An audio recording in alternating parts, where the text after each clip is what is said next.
So if you just got started in entrepreneurship or you haven't been through a complete year in business yet, this episode alone may save you thousands in avoiding one of the biggest financial faux pas for new businesses, not paying your estimated taxes.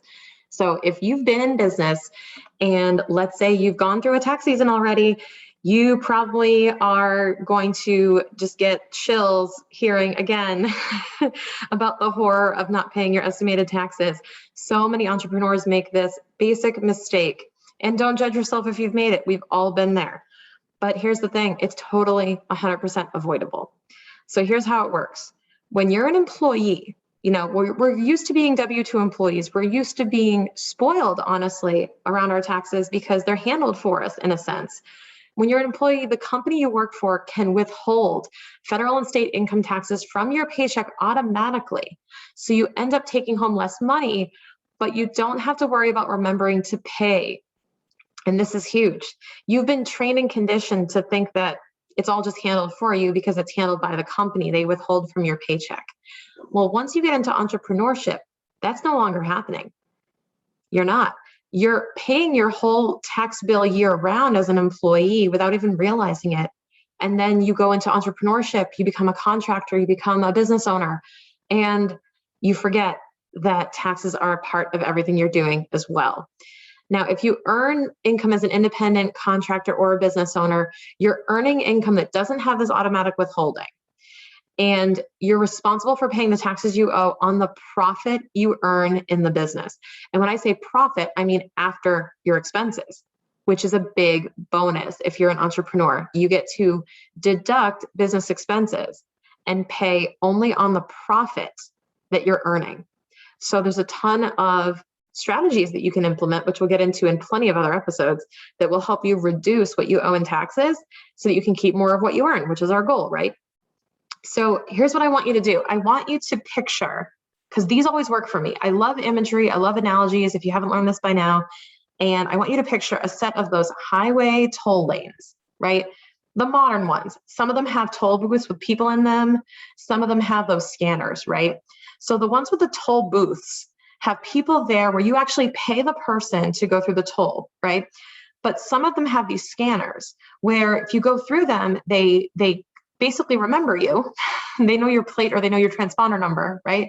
And they will remember to take money out of your account or send you a bill later for the amount that you owe. Some people prefer one, some people prefer the other. Why am I talking about this? Because this is literally how the taxes work. What you've been doing as a W-2 employee is that you've been going through the toll lane this whole time with the booth. And you're used to paying as you go. You're used to not crossing that booth until you've paid the toll, and then you don't have to worry about it, right? You're paying as you go. But as an entrepreneur, you're going through that scan lane, that transponder lane. And what's happening is you're racking up this balance. And then next thing you know, in April, you get the bill. It says, hey, you've been through our toll 20,000 times. We need you to pay now. And you see the bill and you go, oh no. I wasn't expecting to pay this. It's like, well, you did drive through a whole lot this year and not pay. So I hope you remember that you are going to pay this later. This is exactly how taxes work, guys. So you really have to make sure that you're paying attention to how many times you're driving through that scan lane. Every time that you have a Stripe transaction, a PayPal transaction, an invoice gets paid by a customer, those are all cars driving through that lane. And they're racking up a tax bill for you, partially. So here's how I'd like to explain what you should do to avoid any trouble with estimated taxes. So if every time you make a sale in your business, you're driving through one of those lanes, right, that has the scanner, and you're not realizing it, but you're racking up a tab with the IRS. So your tax return is where your tab is tallied up.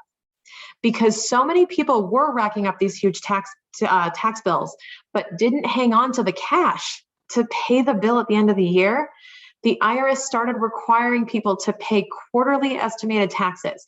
What this is it's quarterly installments to chip in more money during the year so that you don't owe a huge amount at the year end. The IRS doesn't want you to owe a huge tax bill because they want their money faster. They don't want to wait for your 20 grand. They want to have you pay $1,000 plus a month. right? They want to have the money throughout the year too and get their cash flow. So here's how you know how much you have to pay or what to pay. So number one, if you owed taxes in the prior year, you likely received a schedule of estimated tax payments with your tax return that were suggested for you to pay this year toward your bill. If you pay these estimates, this will help, assuming that you'll have a similar year to last year.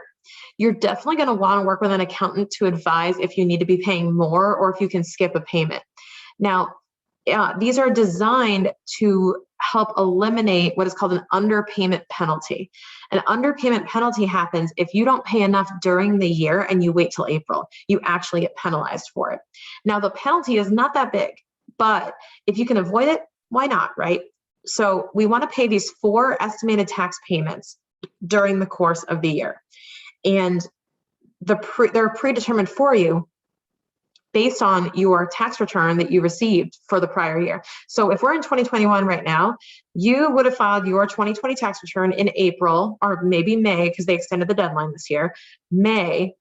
And then now you got with that in May, a set of 4 payments on the front of your tax cover letter, right? For most softwares, they produce these cover letters and your accountant should have given this to you and advised you on it. So if you're supposed to pay estimates, you've got those on the front of your letter. And they'll say, let's say it's 2,000, 2,000, 2,000, 2,000. Make it easy, 8,000 total. They're telling you this is what you should be paying. And those installments are due in April, on April 15th, June 15th, September 15th, and January 15th. If those days happen to fall on a weekend, it is the following business day after. So in this case, January 18th, 2022, I believe, is the day that it's due. So you've got to look at those different deadlines when you're paying them and making sure that you're keeping up with those payments. Now, that will help you avoid an underpayment penalty if you pay at least what your accountant suggests that you pay on your tax return or what the software produces. There is a formula to figure that out and we'll get into it, but the important thing is to follow the advice of your accountant and pay those estimates if you need to. Now, if this is your first year in business, you won't have the schedule because the IRS and the state agencies don't really know that you're in business yet. So because they don't know you're in business, they will not anticipate you paying any estimates, especially if you had everything withheld from a W-2 in the prior year. So your first year in business, this is crucial. You should start by computing your profit and figuring out what your profit will probably be during the year. Remember, this is after your expenses. Now, based on that profit, again, ask an accountant to work with you to figure out how much to set aside for income taxes. It will likely be somewhere between 20 and 30% of your profit, depending on what type of business entity you are. What type of business entity you are is a very big factor in determining how much you should be paying in estimates and how to pay them.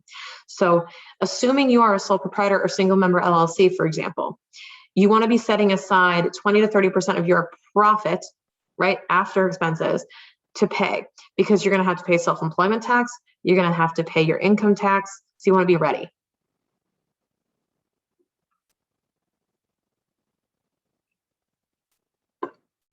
So what happens if you don't pay?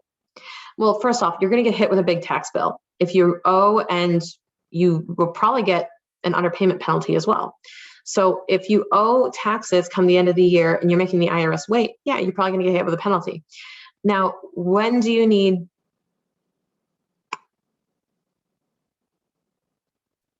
Okay, so what happens if you don't pay?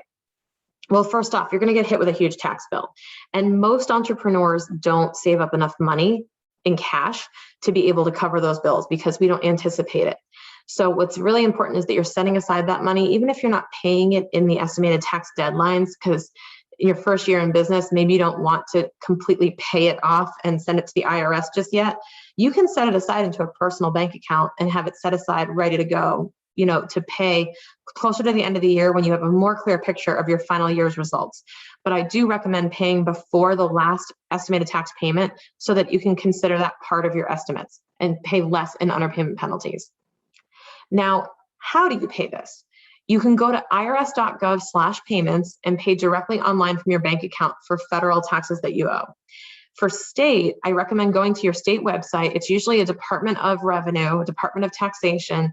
You'll be able to find it pretty easily if you Google it, and you can find your state website and you can pay your taxes there.